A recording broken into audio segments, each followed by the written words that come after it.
ശബരിമല തന്നെ ആയിരിക്കും പ്രതിപക്ഷം നിയമസഭാ തെരഞ്ഞെടുപ്പിൽ ഉന്നയിക്കുക എന്നത് വ്യക്തമാണ്. സ്വാഭാവികമായും അതിന്റെ ഒരു ഡ്രസ് റിഹേഴ്സൽ ആയിരിക്കുമല്ലോ അവസാനത്തെ നിയമസഭാ സമ്മേളനം. കഴിഞ്ഞ ദിവസം കോടതി അന്വേഷണം തൃപ്തികരമാണ് എന്നും അതിൽ പ്രതികൾ പുറത്തേക്ക് പോകുന്നതിൽ ആശങ്കപ്പെടേണ്ടതില്ല എന്ന് പറഞ്ഞുവെങ്കിൽ പോലും പ്രതിപക്ഷത്തെ സംബന്ധിച്ചിടത്തോളം ആ ആശങ്കയുണ്ട് എന്നാണോ കാണേണ്ടത്, അതോ ഇതൊരു തെരഞ്ഞെടുപ്പ് എന്ന നിലയിൽ? പ്രതിപക്ഷത്തിന് മറ്റു വിഷയങ്ങളൊന്നും ഈ സഭയിൽ ഉന്നയിക്കാനില്ല. മാത്രമല്ല, ഈ വിഷയത്തിൽ തന്നെ അവരിങ്ങനെ തൂങ്ങിക്കിടക്കുന്നത് ജനങ്ങൾ കാണുകയാണ്. ഇപ്പം പ്രധാനപ്പെട്ട 2 കാര്യങ്ങൾ നിയമസഭയിൽ അവതരിപ്പിക്കുമ്പോൾ അവര് നിയമസഭയിൽ ഇരുന്നില്ല.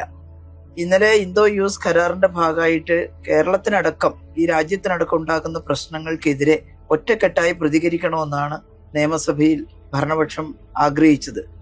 ആ പ്രമേയത്തെക്കുറിച്ച് ചർച്ച ചെയ്യാനോ അല്ലെങ്കിൽ അതിൽ സഹകരിക്കാനോ അവർ തയ്യാറായില്ല. ഇന്ന് ബഹുമാന്യനായിട്ടുള്ള നമ്മുടെ മന്ത്രി രാജേഷ് അവതരിപ്പിച്ചിട്ടുള്ളത് BBG റാംജി വരുന്ന സമയത്ത് 10,000-കണക്കിന് തൊഴിലാളികളെ ബാധിക്കുന്ന ഒരു പ്രശ്നമാണത്. തൊഴിലുറപ്പ് പദ്ധതി അട്ടിമറിക്കുന്ന നീക്കം, അതിനെതിരായിട്ടുള്ള പ്രമേയം അവതരിപ്പിക്കുമ്പോഴും അവർ സഹകരിച്ചില്ല. അവരുന്നയിക്കുന്ന ഈ ശബരിമല വിഷയം സാധാരണക്കാരെല്ലാം മനസ്സിലാക്കേണ്ടതാണ്. ശബരിമലയിൽ നിന്ന് ഈ മോഷണം തുടങ്ങിയത് ഇന്നോ ഇന്നലെയോ അല്ല, അത് വെളിച്ചത്ത് വന്നു ഇപ്പോൾ എന്നുള്ളത് വസ്തുതയാണ്. ഈ പോറ്റി എന്ന് പറയുന്നയാളെ ശബരിമലയിൽ കയറ്റിയത് അല്ലെങ്കിൽ അവിടെ കൊണ്ടുവന്നത് ഇടതുപക്ഷമല്ല, അത് UDF-കാരുടെ ഒത്താശയോടുകൂടിയാണ് വന്നിട്ടുള്ളത്.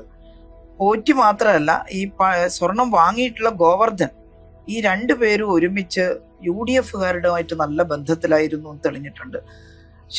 സോണിയാഗാന്ധിയുടെ കൂടെ നിൽക്കുന്ന ഒരു ചിത്രം കണ്ടു. അത് കേവലം ഒരു യാദൃച്ഛികമായിട്ട് വന്നിട്ടുള്ളതല്ല. സോണിയാഗാന്ധിയെ കാണണമെങ്കിൽ പ്രത്യേകിച്ച് നേരത്തെ തന്നെ ആവശ്യമായിട്ടുള്ള അപ്പോയിന്റ്മെന്റ് ഒക്കെ എടുക്കണം, അനുവാദം കിട്ടണം. ബഹുമാനനായിട്ടുള്ള ശ്രീ K. കരുണാകരന് പോലും അപ്പോയിന്റ്മെന്റ് കിട്ടിയിട്ടില്ല, ശ്രമിച്ചിട്ടെന്നൊക്കെ പറയുന്നത് കേട്ടിരുന്നു. ഇവിടെ എങ്ങനെയാണ് കേവലം ഒരു ക്ഷേത്രത്തിലെ ഒരു അഡ്വൈസർ, എന്താ പറയേണ്ടത്, ഈ പോറ്റിക്ക് അവിടെ ഈ സ്ഥാനം കൊടുത്തത് UDF ആണ്, UDF-ന്റെ കാലത്താണ്. പരികർമ്മി ആ പരികർമ്മിയും അതുപോലെ തന്നെ ഈ സ്വർണം വാങ്ങി എന്ന് പറയുന്ന ഗോവർദ്ധനും ഒരുമിച്ച് എങ്ങനെയാണ് സോണിയാഗാന്ധിയെ കാണാൻ അവസരം കിട്ടിയത്? അതൊരു നിസ്സാരമായിട്ടുള്ള കാര്യമല്ല. ഒരു ഫോട്ടോയിൽ എന്തിരിക്കുന്നു എന്നുള്ളതല്ല, അത് വെറും ഒരു ഫോട്ടോ അല്ല. അന്വേഷിച്ച് തീരുമാനിച്ചൊരു ദിവസം ഫിക്സ് ചെയ്ത് വരെ 2 പേരെയും കൊണ്ടേ കാണിക്കുന്നു എന്ന് മാത്രമല്ല, എന്തൊക്കെയോ ചില സമ്മാനങ്ങളും കൈമാറുന്നു എന്നുള്ളതാണ് നമ്മൾ കണ്ടത്. അപ്പൊ അത്ര വലിയൊരു ആത്മബന്ധം ഇവരെ കൂട്ടിയിട്ട് പോയ കോൺഗ്രസ് നേതാക്കന്മാർക്കുണ്ട്.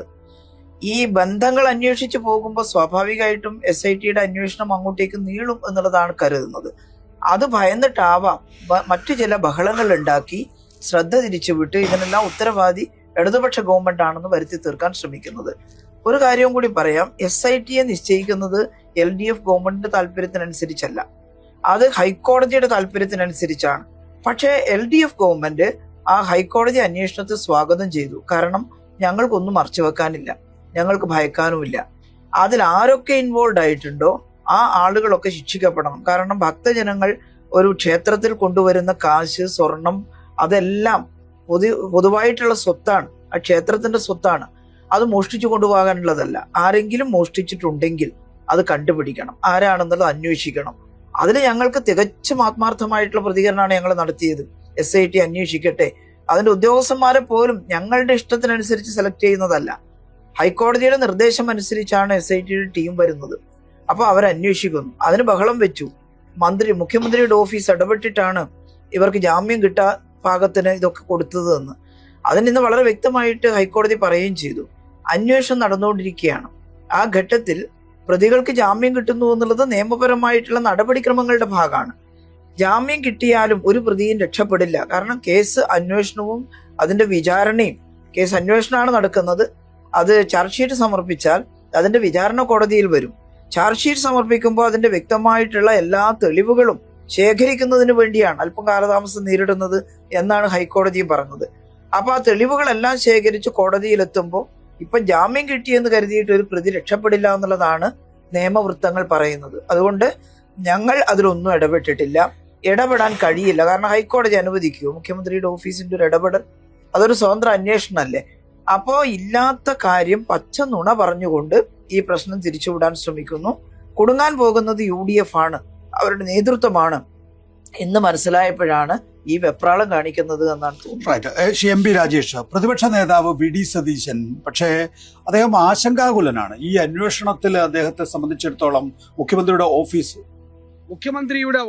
ഞാൻ വീണ്ടും ആവർത്തിച്ച്, മുഖ്യമന്ത്രി അറിഞ്ഞുകൊണ്ട് തന്നെ, മുഖ്യമന്ത്രിയുടെ ഓഫീസ് എന്ന് പറയുമ്പോൾ മുഖ്യമന്ത്രി അറിഞ്ഞുകൊണ്ട് തന്നെ ഈ അന്വേഷണത്തിൽ അനധികൃതമായ ഇടപെടലുകൾ നടത്തുകയാണ്. അതുകൊണ്ടാണ് എല്ലാ പ്രതികളും ഹൈക്കോടതിയും ബഹുമാനപ്പെട്ട സുപ്രീം കോടതിയും ജാമ്യം നിഷേധിച്ച പ്രധാനപ്പെട്ട പ്രതികൾ വരെ സ്റ്റാറ്റ്യൂട്ടറി ജാമ്യം നേടി പുറത്തു വരുന്നത്. ഒരു അന്വേഷണവും ഒരു തരത്തിലും നടക്കുന്നില്ല. ഇതാണ് പ്രതിപക്ഷ നേതാവിന്റെ ആക്ഷേപം. അദ്ദേഹത്തും അതിൽ ഉറച്ചു നിൽക്കുകയാണ് എന്നുള്ളതാണ്. പ്രതിപക്ഷ നേതാവ് എത്ര വസ്തുതാവിരുദ്ധമായിട്ടാണ് സംസാരിച്ചുകൊണ്ടിരിക്കുന്നത്. ഈ SIT നിയോഗിച്ചത് ഹൈക്കോടതിയാണ്. ഹൈക്കോടതിയുടെ 2 അംഗ ദേവസ്വം ഡിവിഷൻ ബെഞ്ചിന്റെ മേൽനോട്ടത്തിലും മോണിറ്ററിംഗിലും ആണ് SITയുടെ അന്വേഷണം നടത്തിക്കൊണ്ടിരിക്കുന്നത്. ഇത് ജനുവരി 5 ഈ ഡിവിഷൻ ബെഞ്ച് പുറപ്പെടുവിച്ചിട്ടുള്ള ഉത്തരവാണ്. അതിൽ പാര 8 പറയുന്നു, SIT shall be directly answerable to this court and that the investigation shall be conducted with the highest degree of discretion, integrity and confidentiality without divulging any information to the public or the media. എന്ന് പറഞ്ഞാൽ ഒരാൾക്കും ഇത് സംബന്ധിച്ചൊരു വിവരവുമില്ല. SIT നേരിട്ട് ഞങ്ങളോട് മാത്രം answerable ആണ് എന്ന് ഹൈക്കോടതി പറയുന്നു. തീർന്നില്ല.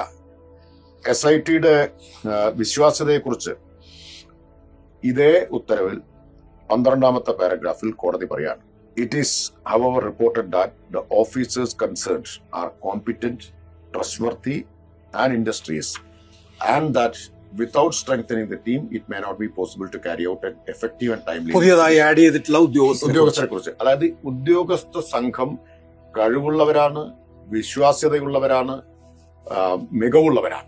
ഒന്നാമത്തെ ഉദ്യോഗസ്ഥ സംഘത്തെ നിയോഗിച്ചിട്ടുള്ളത് ഹൈക്കോടതി നേരിട്ട് തന്നെയാണ്. രണ്ടാമത് ആഭ്യന്തര വകുപ്പ് നിയോഗിച്ച ഉദ്യോഗസ്ഥരെ കുറിച്ചാണ് ഈ വാചകങ്ങൾ.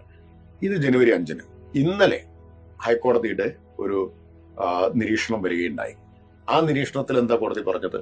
അന്വേഷണ സംഘത്തിൽ പൂർണ്ണമായ തൃപ്തിയാണുള്ളത്. രാജ്യത്തെ ഏറ്റവും മികച്ച ഉദ്യോഗസ്ഥരാണ് അന്വേഷണത്തിന് നേതൃത്വം കൊടുക്കുന്നത്. ഇവരിൽ പലരും നേരത്തെ CBIയിൽ പ്രവർത്തിച്ചിട്ടുള്ളവരാണ്. അപ്പൊ CBI അന്വേഷണം എന്ന ആവശ്യം ഉന്നയിക്കുന്നത് തന്നെ നല്ലതല്ല എന്നാണ്.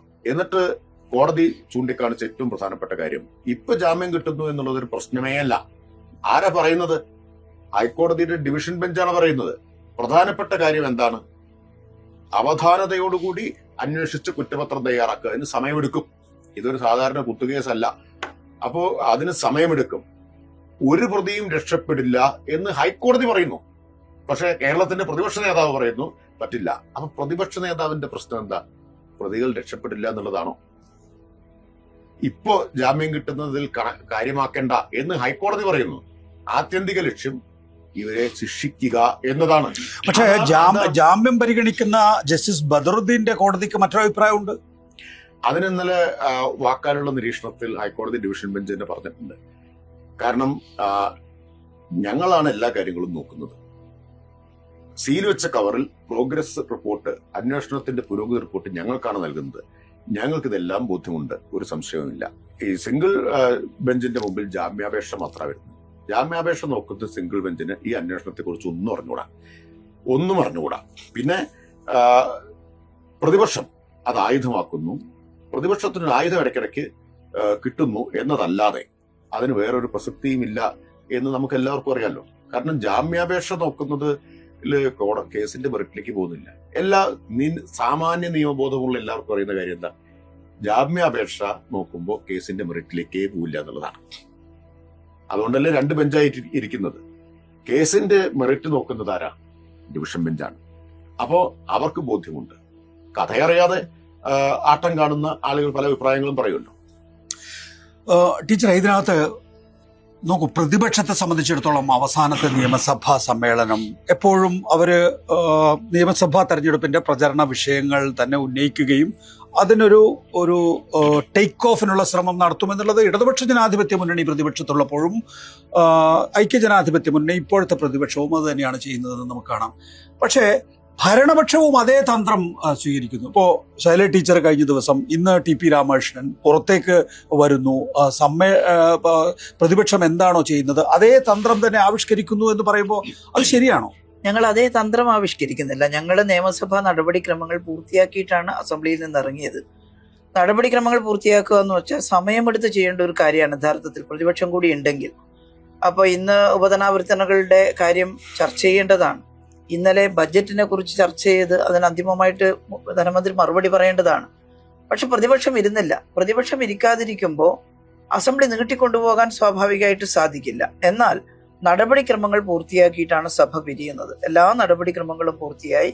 ഇന്ന് ബഹുമാനായിട്ടുള്ള മന്ത്രി, ഞാൻ പറഞ്ഞല്ലോ, ഈ തൊഴിലുറപ്പ് പദ്ധതിയുടെ അപകടം അത് നശിപ്പിക്കുന്നതിനുള്ള കേന്ദ്ര ഗവൺമെന്റിന്റെ നീക്കത്തിൽ പ്രതിഷേധിച്ച് ചട്ടം 300 അനുസരിച്ച് പ്രസ്താവന സഭയിൽ നടത്തി. അതെല്ലാം ഞങ്ങൾ ജനങ്ങൾക്ക് വേണ്ടി ഞങ്ങൾ ചെയ്യേണ്ടതെല്ലാം നിയമസഭയിൽ ചെയ്തു. അതിനുശേഷം ഞങ്ങൾ ഇറങ്ങി വരുമ്പോൾ ഈ പ്രതിപക്ഷത്തിന്റെ നിരുത്തരവാദ സമീപനം തുറന്നു കാണിക്കാൻ, അവരുന്നയിക്കുന്ന ശരിയല്ലാത്ത ആക്ഷേപങ്ങൾ, ആവശ്യമില്ലാതെ അവർ നടത്തുന്ന ഈ പ്രഹസനം തുറന്നു കാണിക്കാൻ വേണ്ടി ഞങ്ങൾ പ്രകടനമായിട്ടും വെളിയിലേക്ക് വന്നു എന്നുള്ളത് ശരിയാണ്.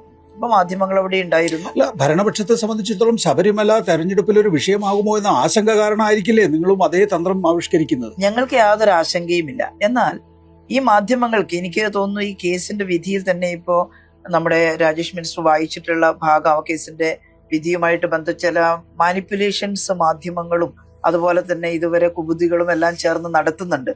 അത്തരത്തിലുള്ള തെറ്റിദ്ധാരണ ജനങ്ങളിൽ പരത്താൻ ഒരുപക്ഷെ ഇവരുടെ പ്രചരണത്തിന് കുറച്ചെങ്കിലും സാധിച്ചേക്കുമോ എന്നുള്ളത് ഞങ്ങൾ കരുതുന്നുണ്ട്. പക്ഷെ ഞങ്ങൾക്കറിയാം, ജനങ്ങളോട് കാര്യങ്ങൾ വ്യക്തമായിട്ട് വിശദീകരിച്ചാൽ ഉള്ള സത്യം ഞങ്ങൾക്ക് സത്യമേ പറയാനുള്ളൂ. ആ കാര്യം പറഞ്ഞാൽ ജനങ്ങൾക്ക് ബോധ്യപ്പെടും. അത് ജനങ്ങളെ ബോധ്യപ്പെടുത്താനുള്ള ഉത്തരവാദിത്വം ഞങ്ങളുടേതാണ്. ഇപ്പോ SITയെ സ്വാധീനിക്കുന്നു എന്ന് ഒറ്റവാക്കിൽ പറഞ്ഞാൽ ചിലപ്പോ ഈ കേസ് അത്രത്തോളം ശ്രദ്ധിക്കാത്ത ഒരാൾ SITയെ മുഖ്യമന്ത്രിയുടെ ഓഫീസ് സ്വാധീനിച്ചോ എന്നൊരു സംശയം തോന്നും. എന്നാൽ SITയെ സ്വാധീനിക്കാൻ കഴിയില്ല ഇന്ന കാരണങ്ങളാൽ, അത് കോടതിയുടെ നിയന്ത്രണത്തിലാണ് എന്ന് ഞങ്ങൾ പറഞ്ഞാൽ ജനങ്ങൾക്കത് മനസ്സിലാക്കാൻ സാധിക്കും. അതുകൊണ്ട് ജനങ്ങളോട് ഉള്ള സത്യസന്ധമായ കാര്യങ്ങൾ പറയുക എന്നുള്ളത് മാത്രമാണ് ഞങ്ങൾ ചെയ്തത്. അവർ മുദ്രാവാക്യം വിളിച്ചു പോറ്റിയെ കയറ്റിയത് ആരപ്പാന്ന്. സ്വാഭാവികമായിട്ടും ഭരണപക്ഷത്തു നിന്ന് കോൺഗ്രസ് ആണ് അയ്യപ്പാന്ന് വിളിച്ചു.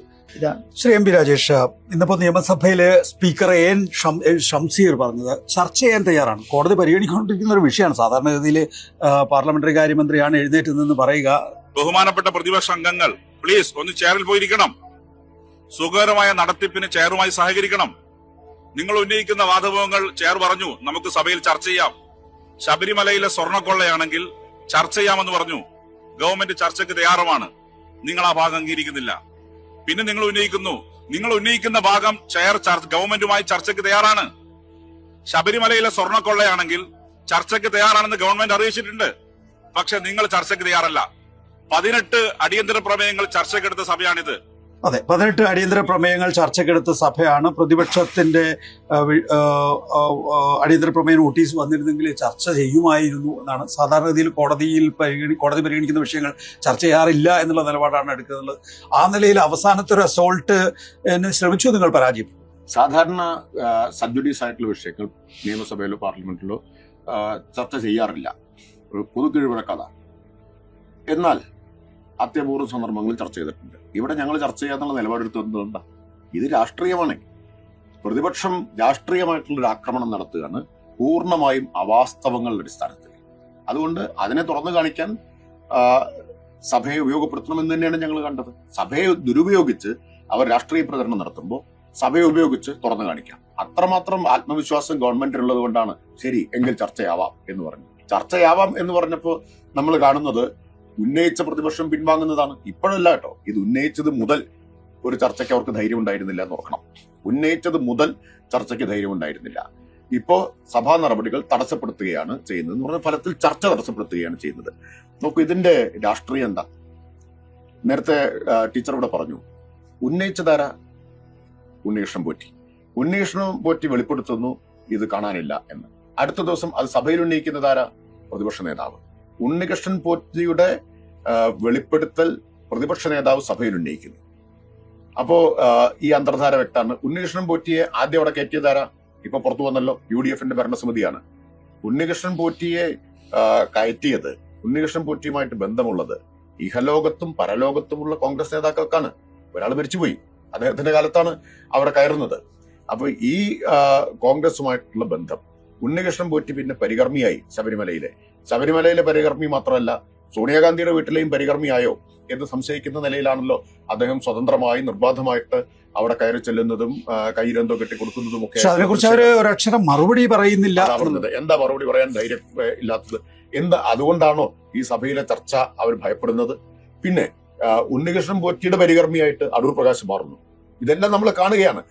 അടൂർ പ്രകാശിന് ഒരു സമ്മാനപ്പൊതി കൊടുക്കുന്നു. അടൂർ പ്രകാശ് 24 മണിക്കൂർ മിണ്ടാതിരുന്നിട്ട് പറയുന്നു അത് വെറും ഈന്തപ്പഴമായിരുന്നു. ഇതൊക്കെയാണ് കാലത്തിന്റെ കാവ്യനീതി എന്ന് പറയുന്നത്. 5 കൊല്ലം മുമ്പ് ഒരു ഈന്തപ്പഴത്തിന്റെ കഥയും കൊണ്ട് ഇവർ വന്ന് തുറക്കുന്നുണ്ടോ? അന്ന് അതിന്റെ ഉള്ളിൽ സ്വർണം കടത്തിയെന്ന് ആരോപിച്ചവരാണ്. ഇപ്പൊ സ്വർണ്ണക്കടത്ത് കേസിൽ പ്രതിയിൽ നിന്ന് കിട്ടിയ സമ്മാനം വെറും ഈന്തപ്പഴമായിരുന്നു എന്ന് UDF-ന്റെ കൺവീനറൊക്കെ പറയേണ്ടി വരികയാണ്. അപ്പോ ഇത് രാഷ്ട്രീയമാണ്. ഇനി BJP-യുടെ കാര്യം എടുത്താലോ? BJP ഇതില് ഇപ്പൊ ജയിലിൽ കിടക്കുന്ന ഒരു പ്രതിയെ പരസ്യമായിട്ട് പിന്തുണച്ചവരാണ്. ആരാന്നറിയാമല്ലോ? ഒരു പ്രതിയെ പിന്തുണ അറിയിക്കാൻ വീട്ടിലേക്ക് BJP-യുടെ നേതാവിനെ പറഞ്ഞയച്ചതാണ്. ആ പ്രതിക്ക് BJP-യുമായിട്ടുള്ള അടുത്ത ബന്ധം നമുക്ക് എല്ലാവർക്കും അറിയാം. അപ്പോ ഒരേ സമയം ഈ മോഷ്ടാക്കളോടൊപ്പം ഓടുകയും ഭക്തരോടൊപ്പം നിലവിളിക്കുകയും ചെയ്യാണ് കോൺഗ്രസും BJP. ഇത് രാഷ്ട്രീയമല്ലാതെ മറ്റെന്താണ്? ഇവർക്ക് ശബരിമലയുടെ പ്രശ്നമാണോ അവരെ നയിക്കുന്നത്? ഒരേ സമയം CBI അന്വേഷണം ആവശ്യപ്പെടുകയാണ്. ആര്? കോൺഗ്രസും BJP-യുമാണ് ആവശ്യപ്പെടുന്നത്. പ്രതിപക്ഷ നേതാവ് നിയമസഭയിൽ പറഞ്ഞ SIT അന്വേഷണമല്ല, CBI അന്വേഷണമാണ് വേണ്ടത് എന്ന്.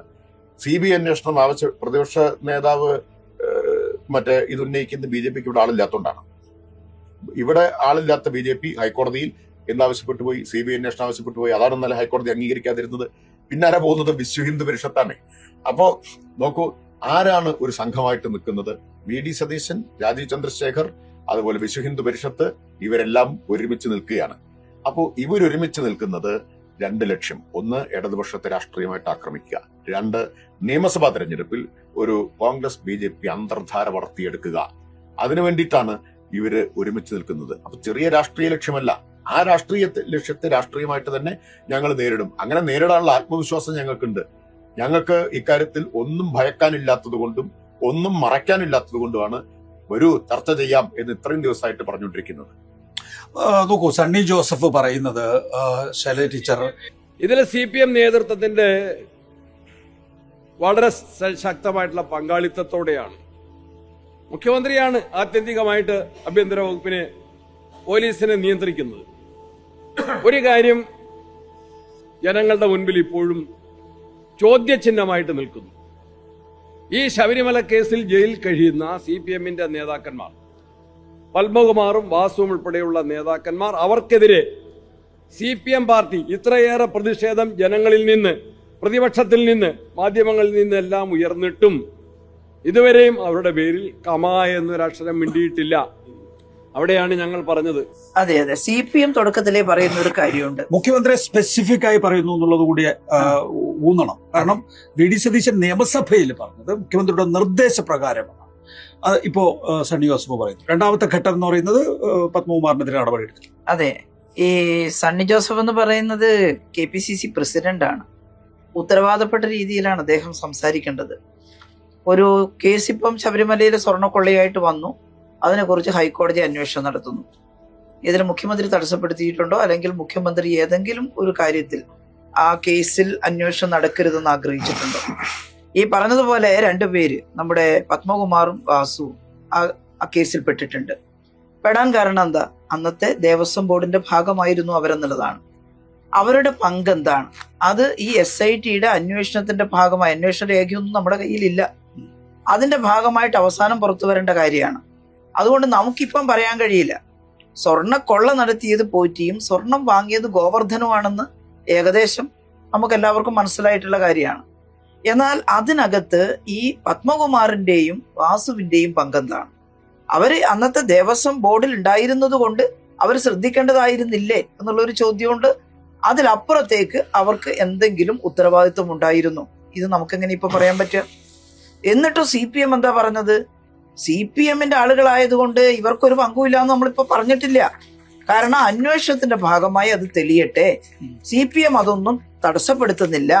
അന്വേഷണത്തിന്റെ ഭാഗമായി ഇതിൽ ഇവർക്ക് എന്തെങ്കിലും പങ്കുണ്ടെങ്കിൽ അവരെ സംരക്ഷിക്കാൻ CPM നിൽക്കില്ല.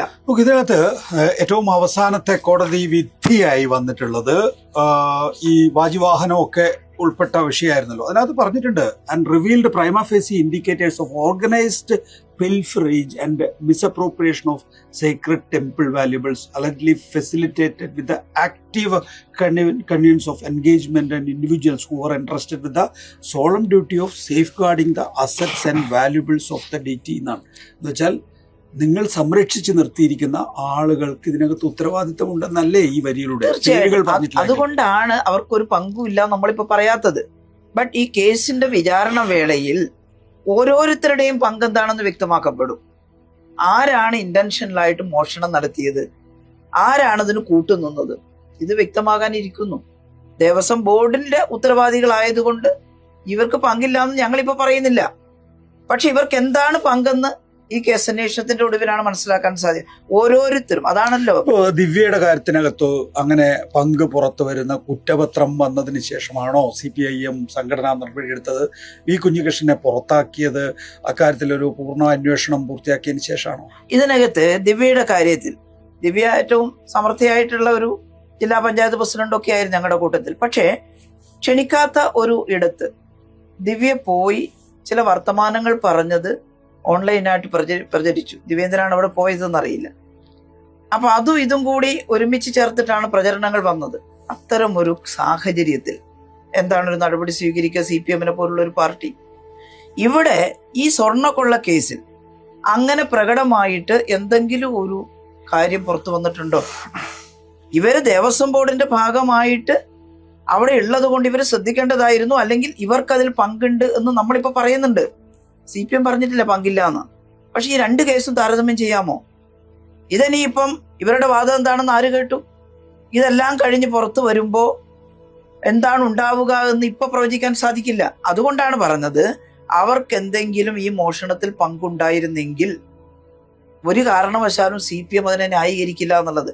അതാണ് ഏറ്റവും ശരിയായ പ്രസ്താവന ഒരു പാർട്ടിയെ സംബന്ധിച്ചിടത്തോളം. പക്ഷേ പത്മകുമാർ ജില്ലാ കമ്മിറ്റി അംഗമായിരുന്നു പത്തനംതിട്ട. വാസു പാർട്ടി മെമ്പറാണ് എന്നാണ് ഞാൻ മനസ്സിലാക്കുന്നത്.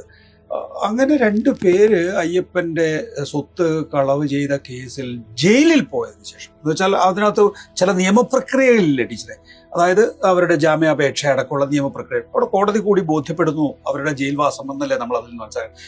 ഇത് ബോധ്യപ്പെടുത്താൻ പാർട്ടിക്ക് സാധിച്ചിട്ടുണ്ടോ?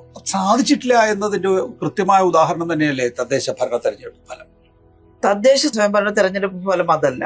തദ്ദേശ സ്വയംഭരണ തെരഞ്ഞെടുപ്പിൽ പാർലമെന്റ് ഇലക്ഷനേക്കാൾ ബഹുദൂരം മുന്നോട്ട് വന്നല്ലോ LDF. നോക്കൂ, ജനങ്ങളുടെ ചിന്താഗതി എങ്ങനെയാണ്.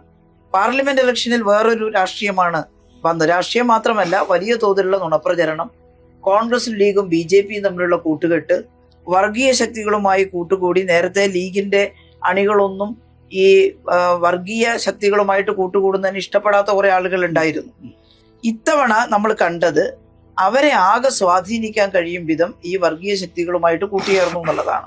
അതുപോലെ കോൺഗ്രസും ലീഗും BJPയും ഒരുമിച്ച് ചേർന്നിട്ട് ചിലയിടത്ത് അവർ പ്രവർത്തിച്ചു എന്നുള്ളത് പാർലമെന്റ് തെരഞ്ഞെടുപ്പിലും കണ്ടു, തദ്ദേശ സ്വയംഭരണ തെരഞ്ഞെടുപ്പിലും കണ്ടു. പക്ഷേ തദ്ദേശ സ്വയംഭരണ തെരഞ്ഞെടുപ്പ് ആകുമ്പോൾ പാർലമെന്റ് തെരഞ്ഞെടുപ്പിനേക്കാൾ കൂടുതൽ ആളുകൾ ഈ തെറ്റിദ്ധാരണയിൽ നിന്ന് വെളിയിൽ വന്നിട്ടുണ്ട്. എന്നിട്ടും ചില നേട്ടങ്ങൾ ഉണ്ടാക്കാൻ അവർക്ക് സാധിച്ചു. നേട്ടം ഗുണപരമായിട്ടുള്ളതല്ല. തിരുവനന്തപുരം കോർപ്പറേഷന്റെ കാര്യം നോക്കൂ. 40-40 സീറ്റുകളിൽ കോൺഗ്രസ് 3-ാം സ്ഥാനത്ത് പോയി. എവിടെ കോൺഗ്രസിന്റെ വോട്ട്? മിനിമം അജണ്ട എന്താ? ഇടതുപക്ഷത്തെ പരാജയപ്പെടുത്തുക. എന്തിനാണ് ഇടതുപക്ഷത്തെ പരാജയപ്പെടുത്തുന്നത്? ഇടതുപക്ഷം വർഗീയതക്കെതിരാണ്. ഇടതുപക്ഷം ക്ഷേമ വികസന പദ്ധതികൾ, ഇന്ത്യക്കാകെ ഒരു ബദൽ എന്നുള്ള നിലയിൽ ഇന്ത്യ ആകെ പെട്ട് കിടക്കുകയാണല്ലോ ഇപ്പോ. അവിടെ ട്രംപിന്റെ ചങ്ങല പൂട്ടിട്ടിട്ട് പിടിച്ചിരിക്കുകയാണല്ലോ. സാമ്രാജ്യത്വ അധിനിവേശം, ബ്രിട്ടീഷ് കോളനി വാഴ്ചയിൽ നിന്ന് ഒരുപാട് സമരങ്ങളിലൂടെ, രക്തരൂഷിത സമരത്തിലൂടെ തന്നെയാണ്, രക്തരഹിത സമരമായിരുന്നില്ല. അങ്ങനെ സ്വാതന്ത്ര്യം നേടിയിട്ടുള്ള രാജ്യത്തെ വീണ്ടും ചങ്ങലക്കിട്ടിരിക്കുകയാണ്. എന്നാൽ ഇവിടെ ആ സാമ്രാജ്യത്വ അജണ്ടയ്ക്ക് ഒരു ബദൽ കണ്ടുപിടിക്കുകയാണ്. ആ ബദലിലൂടെ പരമാവധി ആളുകളുടെ ജീവിതവും ജീവനും സംരക്ഷിക്കുന്ന ഇടതുപക്ഷത്തെ പരാജയപ്പെടുത്തണമെന്ന കോമൺ അജണ്ട ഇവർക്ക് എല്ലാവർക്കും ഉണ്ട്, കോൺഗ്രസിനും BJPക്കും. അതിന്റെ ഭാഗമായിട്ടാണ് കോൺഗ്രസും BJPയും ചേർന്ന് LDFനെ പരാജയപ്പെടുത്താൻ ശ്രമിച്ചത്. ഇങ്ങനെയെല്ലാം ശ്രമിച്ചിട്ടും തിരുവനന്തപുരം കോർപ്പറേഷനിൽ ആർക്കാ കൂടുതൽ വോട്ട് കിട്ടിയത്? ഇടതുപക്ഷത്തിനാണ്.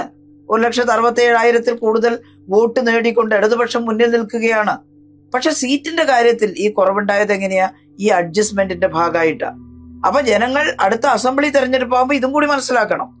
ഇവരുടെ ഈ വഞ്ചന, ജനവഞ്ചന, അത് മനസ്സിലാക്കിയാൽ ഒരു കാരണവശാലും ഇപ്പോഴുള്ള അവസ്ഥയല്ല അസംബ്ലി തെരഞ്ഞെടുപ്പിനുണ്ടാവുക.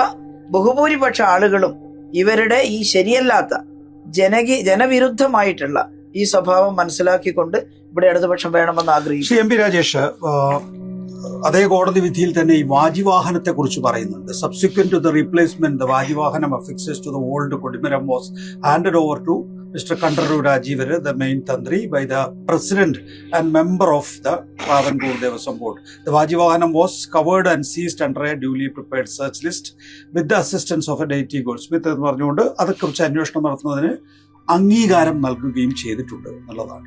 ഇപ്പോൾ 90 ദിവസം കഴിയുമ്പോഴേക്കും സ്വാഭാവിക പ്രക്രിയയിലൂടെ ഈ പ്രതികൾ പുറത്തേക്ക് പോകുന്നത് അതൊരു ആശങ്കപ്പെടുത്തുന്ന നീക്കമാണെങ്കിൽ തന്നെയും ഇത് വളരെ കോംപ്ലിക്കേറ്റഡ് ആയിട്ടുള്ള ഒരു കേസാണ്. താങ്കൾ നേരത്തെ പറഞ്ഞ ഒരു കത്തിക്കുത്ത് പോലെയോ ഒരു മോഷണം പോലെയോ പെട്ടെന്ന് തെളിയിക്കാൻ കഴിയുന്ന ഒട്ടേറെ ഫോറൻസിക് പരിശോധനകൾ, തെളിവുകൾ, മാത്രമല്ല പഴയകാല റെക്കോർഡുകൾ ഒക്കെ ശേഖരിക്കേണ്ടതാണെന്ന് കോടതിക്ക് തന്നെ ബോധ്യപ്പെട്ടിട്ടുണ്ട് എന്നുള്ളതാണ്. ഇത് അടുത്ത നിയമസഭാ തെരഞ്ഞെടുപ്പിലേക്കെങ്കിലും, ഇപ്പൊ നമ്മൾ ഉദാഹരണത്തിന് ഏപ്രിൽ 2ാം വാരം മുതൽ മെയ് 2ാം വരെയുള്ള കാലയളവിനുള്ളിൽ നിയമസഭാ തെരഞ്ഞെടുപ്പ്, അതിനുള്ളിൽ ഈ ഒരു നിയമപ്രക്രിയ പൂർത്തിയാക്കി അഗ്നിശുദ്ധി വരുത്താൻ ഇടതുപക്ഷ ജനാധിപത്യ മുന്നണിക്ക് സാധിക്കുമെന്ന് വിശ്വസിക്കുന്നുണ്ടോ പാർലമെന്ററി പാർട്ടി മന്ത്രി, പാർലമെന്ററി കാര്യമന്ത്രി? ഒന്ന്, ഇത് ഹൈക്കോടതിയുടെ മേൽനോട്ടത്തിൽ നടക്കുന്ന ഒരു അന്വേഷണമാണ്. ഹൈക്കോടതി അതിൽ പൂർണ്ണമായ തൃപ്തി പ്രകടിപ്പിച്ചിട്ടുണ്ട്. ഹൈക്കോടതി അതിന്റെ ഉത്തരവാദിത്വം ഏറ്റെടുത്തിട്ടുണ്ട്. അതാണ് ഏറ്റവും പ്രധാനപ്പെട്ട കാര്യം. പൊസസീവ് ആണെന്നാണ് തോന്നുന്നത്. അതെ, ഞാൻ പറഞ്ഞത് അതെ. ഹൈക്കോടതി, നമ്മൾ ഏറ്റവും പ്രധാനപ്പെട്ട കാര്യം മനസ്സിലാക്കുന്നത് എന്താണെന്നറിയാം, ഹൈക്കോടതി അതിന്റെ പൂർണ്ണ ഉത്തരവാദിത്വം ഏറ്റെടുക്കുകയാണ്. ഞങ്ങളോടാണ് ഇവർ മറുപടി പറയുന്നത്. ഞങ്ങളാണ് ഇതെല്ലാം പരിശോധിക്കുന്നത്, ഞങ്ങൾക്ക് മാത്രമേ ഇക്കാര്യങ്ങൾ അറിയാവൂ എന്ന് പറഞ്ഞാൽ ഞങ്ങൾക്കാണ് ഇതിന്റെ പൂർണ്ണ ഉത്തരവാദിത്വം. അത്ര കോൺഫിഡൻസോടുകൂടി നീതിപീഠം, കേരളത്തിലെ ഏറ്റവും ഉയർന്ന നീതിപീഠം പറയുമ്പോൾ അത് അങ്ങനെയല്ല എന്ന് പറയുന്ന പ്രതിപക്ഷത്തിന്റെ അജണ്ട രാഷ്ട്രീയമാണ്. ഇത് ജനങ്ങൾക്ക് മനസ്സിലാവില്ലേ? ജനങ്ങളുടെ വിശ്വാസം എന്തിലാ? നമ്മുടെ ഒരു ജനാധിപത്യ വ്യവസ്ഥയിൽ, നിയമവ്യവസ്ഥയിൽ ജനങ്ങളുടെ വിശ്വാസം ആത്യന്തികമായിട്ട് എന്തിലാ? നീതിപീഠത്തിലാണ്. അല്ലാതെ ഗവൺമെന്റിലോ പ്രതിപക്ഷത്തിലോ ഒക്കെ ഉള്ളതിനേക്കാൾ കൂടുതൽ പൊളിറ്റിക്കലി നിങ്ങൾക്ക് അഗ്നിശുദ്ധി. അതാ ഞാൻ പറഞ്ഞത്. അപ്പോ നീതിപീഠം ഈ കാര്യങ്ങളിൽ ഒരു സംശയം പ്രകടിപ്പിക്കാത്തിടത്തോളം കാലം അത് ഇടതുപക്ഷത്തെ ബാധിക്കുന്നില്ല. പിന്നെ രാഷ്ട്രീയ പ്രചരണമാണ്. രാഷ്ട്രീയ പ്രചരണത്തെ ഞങ്ങൾ നേരിട്ടപ്പോ നിയമസഭയിൽ നേരിട്ടല്ലോ. നിയമസഭയിൽ നേരിട്ടപ്പോ പ്രതിപക്ഷത്തിന് പത്തി മടക്കേണ്ടി വന്നില്ലേ? പിൻവാങ്ങേണ്ടി വന്നില്ലേ? ഞങ്ങളുടെ രാഷ്ട്രീയ പ്രചരണം നേരിടും. ഇനി സഭയിൽ സംവാദത്തിന് അവർ തയ്യാറായില്ല. പുറത്തുണ്ടോ? സംവാദത്തിന് തയ്യാറാണോ? ഈ കാര്യങ്ങളെല്ലാം പുറത്തു വരട്ടെ. അതിനൊരു വെല്ലുവിളി ഉണ്ടോ പ്രതിപക്ഷ നേതാവിനോടോ അല്ലെങ്കിൽ പ്രതിപക്ഷ? അല്ല, ഞാൻ ചോദിക്കുന്നത്, സഭ ഏറ്റവും വലിയ അവസരമായിരുന്നു, അത് ഉപയോഗിക്കാത്തവർ ഇനി പുറത്തു വരുന്നത് നിങ്ങൾ കരുതുന്നുണ്ടോ? പുറത്തൊരു സംവാദത്തിന് അവർ തയ്യാറാവും എന്ന് തോന്നുന്നുണ്ടോ? പ്രതിപക്ഷ നേതാവ് മോണോലോഗിന് മാത്രമേ തയ്യാറുള്ളൂ. എവിടെ? പ്രതിപക്ഷ നേതാവിനോട് അസൗകര്യമുള്ള ചോദ്യങ്ങളൊന്നും ചോദിക്കില്ലെന്ന് ഉറപ്പുള്ള മാധ്യമങ്ങളുമായിട്ടുള്ള മോണോലോഗിന് മാത്രമേ അദ്ദേഹം തയ്യാറുള്ളൂ. അല്ലെങ്കിൽ സഭയിലെ ഏറ്റവും വലിയ സംവാദത്തിന്റെ വേദി, അവിടെ അതിന് തയ്യാറാവുന്നില്ല എന്ന് പറഞ്ഞാൽ തന്നെ ഈ രാഷ്ട്രീയ അജണ്ട വ്യക്തമാണ്. ആ രാഷ്ട്രീയ അജണ്ട എന്ന് പറഞ്ഞാൽ കേവലം ശബരിമലയിൽ മാത്രമല്ല എന്ന് നമ്മൾ ഓർക്കണം. 2019 ഒരു അവസരം കിട്ടിയപ്പോൾ ശബരിമലയെ മുൻനിർത്തി ഉണ്ടാക്കിയ ഒരു ധാരണ, കോൺഗ്രസ് BJP ധാരണ നമ്മൾ ഓർക്കണം. ഒരു സുവർണാവസരം എന്ന് അന്ന് BJP നേതാവ് പറഞ്ഞത് എങ്ങനെ ഉപയോഗിച്ചത് രണ്ടു കൂട്ടരും എന്ന് നമ്മൾ കാരണം. അന്ന് കോൺഗ്രസിന്റെ ആഹ്വാനം ഓർമ്മയുണ്ടോ? കൊടിമടക്കി BJPയുടെ ഘോഷയാത്രയ്ക്ക് പോകാൻ വേണ്ടിയിട്ടായിരുന്നു. കൊടികൾ ഉപേക്ഷിച്ച് പോകാനായിരുന്നു. അപ്പോ അതുപോലെ ഒരവസരം ഇപ്പൊ സൃഷ്ടിച്ചെടുക്കാനാണ് കോൺഗ്രസും BJPയും കൂടി ശ്രമിക്കുന്നത്. BJPക്കും അതിൽ താല്പര്യമുണ്ട്. കാരണം BJP കാണുന്നത് എന്താ? BJPക്ക് കേരളത്തിൽ മുന്നോട്ട് പോകാൻ വഴിമുട്ടി നിൽക്കുകയാണ്. കഴിഞ്ഞ 10 വർഷമായിട്ട് BJPക്ക് കേരളത്തിൽ മുന്നോട്ട് പോകാനായിട്ടില്ല. ഏറ്റവും കൂടുതൽ തദ്ദേശ തെരഞ്ഞെടുപ്പിന്റെ വോട്ട് ഷെയർ നോക്കിയാൽ എന്താ? പാർലമെന്റ് തെരഞ്ഞെടുപ്പിനേക്കാൾ താഴേക്ക് വരികയാണ് ചെയ്തത്. എങ്ങനെയാണ് മുന്നോട്ട് പോകാൻ പറ്റുക? എന്താണ് BJPയുടെ രാഷ്ട്രീയം? ധ്രുവീകരണത്തിന്റെ രാഷ്ട്രീയമാണ്. ആ ധ്രുവീകരണത്തിന്റെ രാഷ്ട്രീയം വിലപ്പോവാത്തതിന്റെ ഏക കാരണം എന്താണ്? ഏക കാരണം ഇടതുപക്ഷത്തിന്റെ ഗവൺമെന്റ് വിട്ടിരിക്കുന്നു എന്നുള്ളതാണ്. ഇന്ത്യയിൽ എല്ലായിടത്തും BJP പ്രയോഗിച്ച് വിജയിച്ചത് ധ്രുവീകരണത്തിന്റെ രാഷ്ട്രീയമാണ്. കേരളത്തിൽ മാത്രം അത് വിജയിപ്പിക്കാനാവുന്നില്ല. ഒറ്റ കാരണമേ ഉള്ളൂ, ഇടതുപക്ഷ ഗവൺമെന്റ്. അപ്പൊ BJP കാണുന്നത് ഇടതുപക്ഷ ഗവൺമെന്റിനെ ഒരു കോൺഗ്രസ് ഗവൺമെന്റ് കൊണ്ട് പകരം വെച്ചാൽ അവർക്ക് അനായാസമായിട്ട് ഈ ധ്രുവീകരണ രാഷ്ട്രീയം പ്രയോഗിക്കാൻ പറ്റും. അനായാസമായിട്ട് പ്രയോഗിക്കാൻ പറ്റും. നോക്കൂ, തന്നെ നിയമസഭയിൽ നിന്ന് അവർ പുറത്തേക്ക് ഇറങ്ങിക്കഴിഞ്ഞിരിക്കുന്നു. നമുക്കറിയാം, അവരും ഈ പറയുന്ന രീതിയിൽ ഒരു പബ്ലിക് സ്റ്റേറ്റ്മെന്റുമായി രംഗത്ത് വരാൻ പോവുകയാണ്. അപ്പോഴാണ് ഇന്ന് നിയമസഭയിൽ താങ്കൾ 2 ചോദ്യങ്ങൾ ഉന്നയിച്ചിട്ടുള്ളത്. ഒരു അവിശ്വാസ പ്രമേയം അവതരിപ്പിക്കാൻ ഇതുവരെ പ്രതിപക്ഷത്തിന് സാധിച്ചോ? 2, ഒരു മന്ത്രിക്കെതിരെയെങ്കിലും അന്വേഷണം നടത്തുന്നതിന് എഴുതി കൊടുത്ത് ആരോപണം ഉന്നയിക്കാൻ സാധിച്ചോ എന്നുള്ളത്. നിങ്ങളും നിങ്ങളുടെ അജണ്ട തീരുമാനിച്ചിരിക്കുന്നു, പ്രതിപക്ഷവും പ്രതിപക്ഷത്തിന്റെ അജണ്ട തീരുമാനിച്ചിരിക്കുന്നു, അല്ലെ? ഈ നിയമസഭയുടെ അവസാന സമ്മേളനത്തിന്റെ 1ാം പാദം അവസാനിച്ചു. ഇനി 2ാം പാദമാണുള്ളത്. അതിനിടയിൽ തെരഞ്ഞെടുപ്പ് വിജ്ഞാപനം വരും. അപ്പൊ അതുകൊണ്ട് 2ാം പാദം പൂർത്തിയാവില്ല എന്നുള്ളത് എല്ലാവർക്കും അറിയാം. അത് എത്ര ദിവസം നീണ്ടു നിൽക്കുമെന്ന് നമുക്കിപ്പോ പറയാൻ പറ്റില്ല. എന്നാണോ നോട്ടിഫിക്കേഷൻ വരുന്ന അന്ന് പിന്നീട് നിയമസഭാ സമ്മേളനം തുടരില്ല എന്നുള്ള നമുക്കെല്ലാം അറിയാം. അപ്പൊ പ്രതിപക്ഷത്തെ സംബന്ധിച്ച് സർക്കാരിനെ പ്രതിക്കൂട്ടിൽ നിർത്താനുള്ള ഏറ്റവും വലിയ അവസരമായിരുന്നു. ആ അവസരവും കഴിഞ്ഞു, പിന്നിട്ട് കഴിഞ്ഞു. അവിശ്വാസ പ്രമേയം ഇല്ലാത്ത ഏതെങ്കിലും സഭ ഉണ്ടായിട്ടുണ്ടോ? എന്റെ അറിവിലില്ല. എന്റെ പരിമിതമായിട്ടുള്ള അറിവിൽ ഒന്നുകൂടി പരിശോധിച്ചു നോക്കാം നമുക്ക്. പ്രതിപക്ഷത്തിന്റെ ഏറ്റവും വലിയ ആയുധമാണ് ഒരു അവിശ്വാസ പ്രമേയം എന്ന്. കഴിഞ്ഞ സർക്കാരിനെതിരെ കൊണ്ടുവന്നല്ലോ, അവിശ്വാസ പ്രമേയം കൊണ്ടുവന്നില്ലേ? അപ്പോൾ ഒരു അവിശ്വാസ പ്രമേയം കൊണ്ടുവരാൻ പോലുമുള്ള വിശ്വാസം അവനവനിലില്ലാത്ത പ്രതിപക്ഷമാണെന്ന് ഓർക്കണം. സർക്കാരിനെതിരെ അവിശ്വാസ പ്രമേയം കൊണ്ടുവരണമെങ്കിൽ അവർക്കൊരു അതിനുള്ള വിശ്വാസം വേണ്ടേ, ആത്മവിശ്വാസം വേണ്ടേ?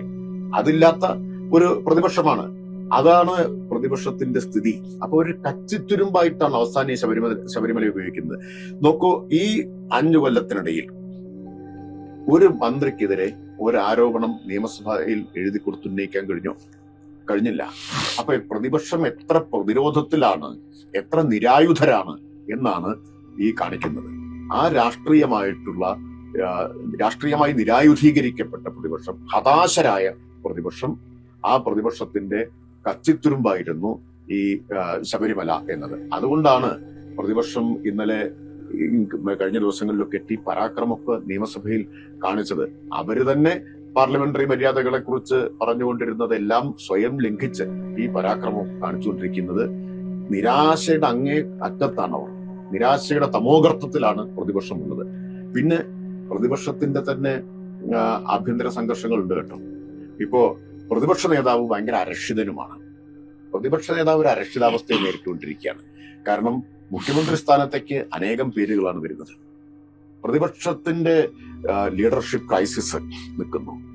അത് ഇവരെ എല്ലാവരെയും അരക്ഷിതാവസ്ഥയിലാക്കുന്നു. അപ്പൊ മേഖലയെ കിട്ടാൻ വേണ്ടിയിട്ടുള്ള പരാക്രമം കൂടിയാണ് ഇവർ നടത്തിക്കൊണ്ടിരിക്കുന്നത്. അപ്പുറത്ത് ലീഗ് ഉയർത്തുന്ന സമ്മർദ്ദം. താങ്കളും ശ്രീ രാജീവും അദ്ദേഹത്തെ വ്യക്തിപരമായി ആക്ഷേപിക്കും. ചില ആളുകൾക്ക് നമ്മളെ കണ്ടാൽ ഇഷ്ടപ്പെടില്ലല്ലോ.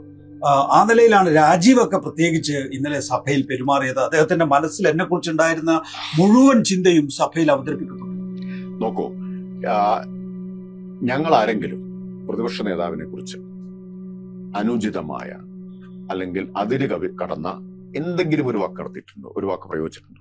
പ്രതിപക്ഷ നേതാവ് ആരെക്കുറിച്ചെങ്കിലും അത് പറയാതിരുന്നിട്ടുണ്ടോ? ബഹുമാനായ മന്ത്രി ശിവൻകുട്ടിയെ കുറിച്ച് എന്താ പറഞ്ഞത്? ഞാനത് ആവർത്തിക്കാൻ ആഗ്രഹിക്കുന്നില്ല. അത് ലോകം മുഴുവൻ കണ്ടതാണ് ഉപയോഗിച്ച വാക്കുകൾ എന്താ. അടുത്ത ദിവസം ഒരു കൂസലില്ലാതെ അദ്ദേഹം നിയമസഭയിൽ വന്നിട്ട് ഞാൻ അങ്ങനെ പറഞ്ഞിട്ടേ ഇല്ല എന്ന് പറഞ്ഞു. പൊതുമണ്ഡലത്തിൽ നിൽക്കുമ്പോഴാണ് അതൊരു അസാമാന്യമായിട്ടുള്ള ചങ്കൂറ്റാണ് കേട്ടോ. ആളുകൾക്ക് എല്ലാം ഇത് അറിയാം എന്ന് അവനവൻ അറിഞ്ഞിട്ടും ഞാൻ അങ്ങനെ പറഞ്ഞിട്ടേ ഇല്ല എന്ന് പറയുമ്പോൾ അവനവന്റെ വിശ്വാസ്യതയെക്കുറിച്ച് മറ്റുള്ളവർ എന്ത് കരുതുമെന്നത് അദ്ദേഹത്തിന് പ്രശ്നമല്ല. ഇതാ ശൈലജ ടീച്ചറെ കുറിച്ച് കോൺഗ്രസ് നേതാക്കൾ, അന്നത്തെ KPCC പ്രസിഡന്റ് പറഞ്ഞത് വ്യക്തിപരമായ അധിക്ഷേപം എന്തായിരുന്നു, മറന്നോ? ശ്രീമതി ടീച്ചറെ കുറിച്ച് ഈ പ്രതിപക്ഷ നേതാവ് ഉപയോഗിച്ച വാക്കെന്തായിരുന്നു എന്നുള്ളതോ മറന്നോ?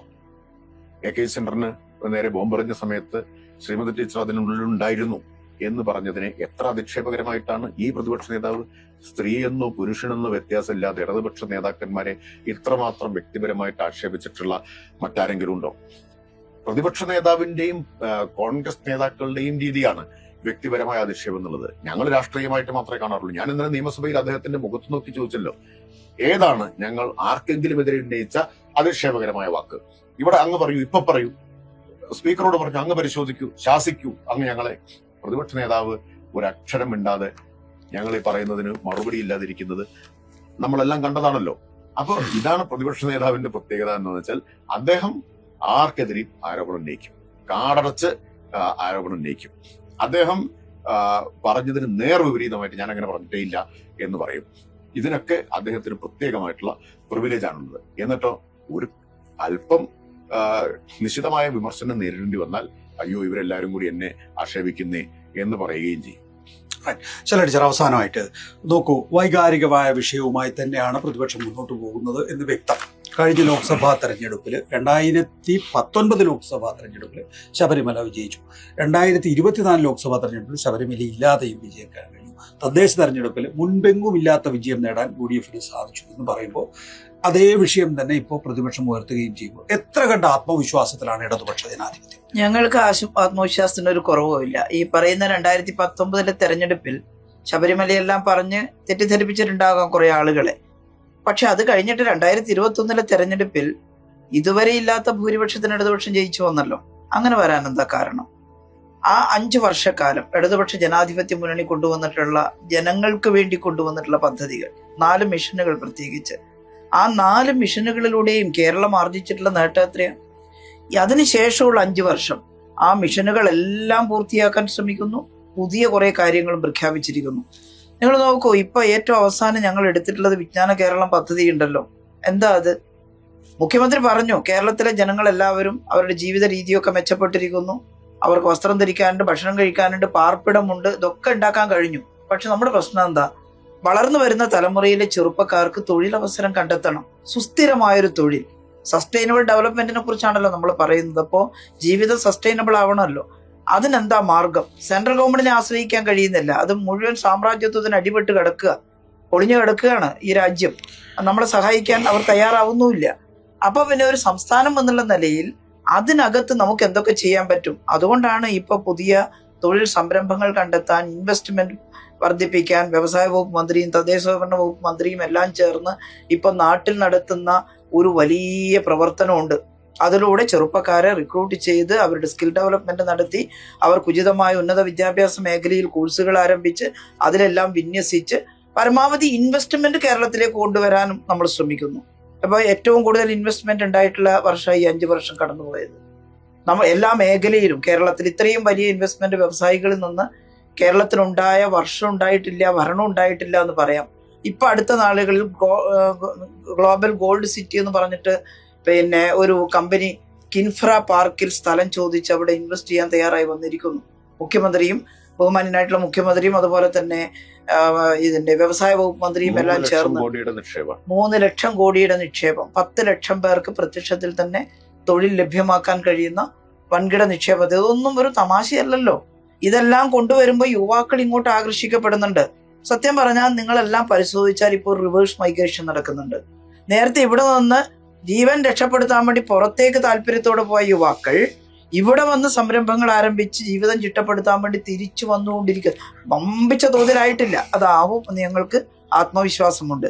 അതുകൊണ്ട് കാലികമായിട്ടുള്ള രാഷ്ട്രീയം കൈകാര്യം ചെയ്ത് ജനങ്ങൾക്ക് വേണ്ടി പദ്ധതികൾ ആസൂത്രണം ചെയ്തു പോകുന്ന ഒരു ഗവൺമെന്റിനെ ജനം സ്വീകരിക്കില്ലേ? UDF വന്നാൽ എന്താ സ്ഥിതി? പ്രകടമായിട്ട് അവർ പറയാണ് ഞങ്ങൾ വന്നാൽ ലൈഫ് മിഷൻ ക്യാൻസലാക്കും. 5 മിഷനും ക്യാൻസലാക്കും. ലൈഫ് പദ്ധതിയിൽ ഇനി ആരെങ്കിലും കുറച്ച് പേര് കിട്ടാൻ ബാക്കിയായിട്ടുണ്ടെങ്കിൽ ആ മിഷൻ തുടർന്നാലല്ലേ അവർക്ക് ഭാവിയിൽ കിട്ടുള്ളൂ.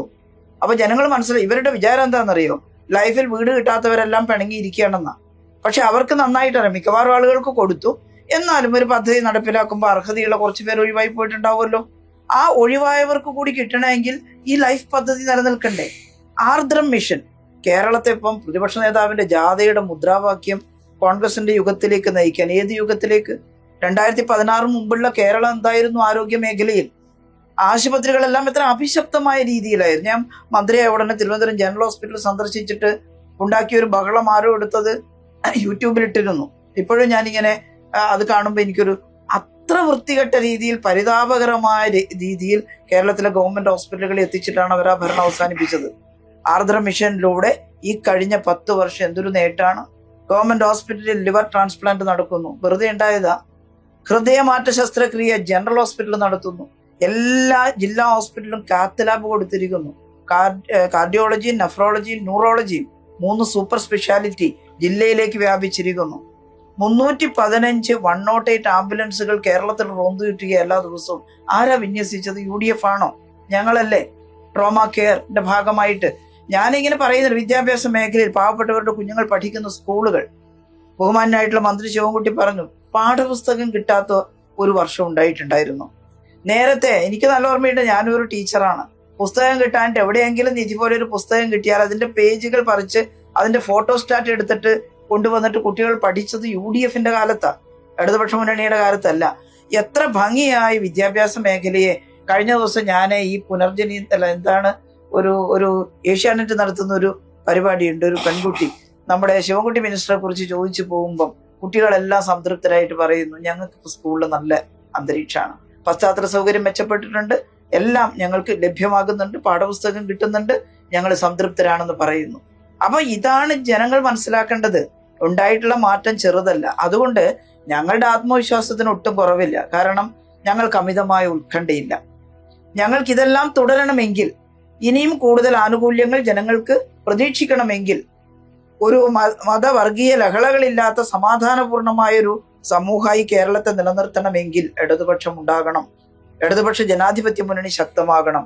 ഇതിന്റെ കൂടെ കക്ഷി രാഷ്ട്രീയത്തിന് അതീതമായി ജനങ്ങൾ അണിചേരുമെന്ന് ഞങ്ങൾ വിശ്വസിക്കുന്നു. അല്ലാതെ ജമാഅത്തെ ഇസ്ലാമിയും RSSും പറയുന്ന തത്വശാസ്ത്രത്തിന്റെ പിറകെ പോയി ഉത്തരേന്ത്യൻ ഗ്രാമങ്ങളിലെല്ലാം കാണുന്ന അരക്ഷിതാവസ്ഥയിലേക്ക് കേരളത്തെ തള്ളിവിടണമെന്ന് ആരെങ്കിലും ആഗ്രഹിക്കുമോ? പക്ഷെ ഒരു മീഡിയ നറേറ്റീവ് അതിനെക്കുറിച്ച് CPIയും ഇടതുപക്ഷ ജനാധിപത്യ മുന്നണിയും യഥാർത്ഥത്തിൽ ബോധവാന്മാരാണോ? കാരണം സംഘടനാ തലത്തിൽ ഒരുപക്ഷെ CPMനായിരിക്കും ശക്തി കൂടുതൽ. പക്ഷെ എല്ലാ ദിവസവും ഈ മാധ്യമങ്ങൾ എത്തുന്നത് CPMനേക്കാളോ സംഘടനയെക്കാളോ മാധ്യമങ്ങൾ എത്തുന്നത് ആ ഫ്രീക്വൻസി മാധ്യമങ്ങൾക്കാണ്. നികേഷ് കുമാർ പറഞ്ഞത് ശരിയാണ്. കാരണം കുത്തക മാധ്യമങ്ങളെല്ലാം UDFന്റെയോ BJPയുടെയോ കൂടിയാണ്. ഞങ്ങൾക്ക് പണം കൊടുത്ത് സ്വാധീനിക്കാനൊന്നും പറ്റില്ല. ഞങ്ങൾ ജനങ്ങളിൽ നിന്ന് പിരിച്ചെടുക്കുന്ന ചില്ലിക്കാശ് ഉപയോഗിച്ച് ഇലക്ഷൻ പ്രവർത്തനം നടത്തുന്നവരാണ്. അപ്പൊ അത് ജനങ്ങൾ വിശ്വസിക്കാതിരിക്കണമെങ്കിൽ ജനങ്ങളെ കണ്ട് സംസാരിക്കുക എന്നുള്ളതാണ് ഞങ്ങളിപ്പോൾ സ്വീകരിച്ചിട്ടുള്ള മാർഗം. ഞങ്ങളെല്ലാവരും പോകുന്നു, വീടുകൾ കയറുന്നു, ചെറിയ ചെറിയ യോഗങ്ങൾ നടത്തുന്നു. അതിലൂടെ ആളുകളെ ഞങ്ങൾ കാണാനും ഞങ്ങളെ കേൾക്കാനും അവരെ പ്രേരിപ്പിക്കുന്നു. അവർ വരുന്നുണ്ട്. അപ്പൊ ജനങ്ങൾ മനസ്സിലാക്കണം, ഇപ്പോൾ നിങ്ങളെല്ലാം നടത്തുന്ന ഇത്തരത്തിലുള്ള പരിപാടികൾ കേൾക്കുന്ന ജനങ്ങൾ അത് മറ്റുള്ളവരിലേക്ക് എത്തിക്കാൻ ദയവായിട്ട് ശ്രമിക്കണം. കാരണം ഞങ്ങൾക്ക് വൻകിട മാധ്യമങ്ങളുടെ പിന്തുണയില്ല. മീഡിയ നറേറ്റീവ് ഉണ്ടാക്കുകയാണ്. ഞങ്ങൾക്ക് അങ്ങനെ കരുതിക്കൂട്ടി ഒരു നറേറ്റീവ് ഉണ്ടാക്കേണ്ടതില്ല. ഞങ്ങൾ ദൈനംദിനം ചെയ്യുന്ന പ്രവർത്തനങ്ങളുടെ ഗുണഫലം എന്താണെന്ന് ജനങ്ങളെ ബോധ്യപ്പെടുത്തുക മാത്രമേ ചെയ്യേണ്ടതുള്ളൂ. അത് ജനങ്ങളിൽ എത്തിക്കാൻ ഞങ്ങളെല്ലാം ശ്രമിക്കുന്നുണ്ട്. ജനങ്ങൾ വളരെ വളരെ ശ്രദ്ധാലുക്കളായിരിക്കണം എന്ന് ഞങ്ങൾ അപേക്ഷിക്കുന്നു. CPIM കേന്ദ്ര കമ്മിറ്റി അംഗം ശൈലജ ടീച്ചർ, ഒപ്പം തന്നെ പാർലമെന്ററി കാര്യമന്ത്രി MP രാജേഷ്, നന്ദി റിസർച്ച് ടോപ്പിക് എന്ന വിഷയത്തിൽ സംസാരിച്ചതിന്. വീണ്ടും മറ്റൊരു വിഷയത്തിൽ കാണുന്നതുവരെ നമസ്കാരം.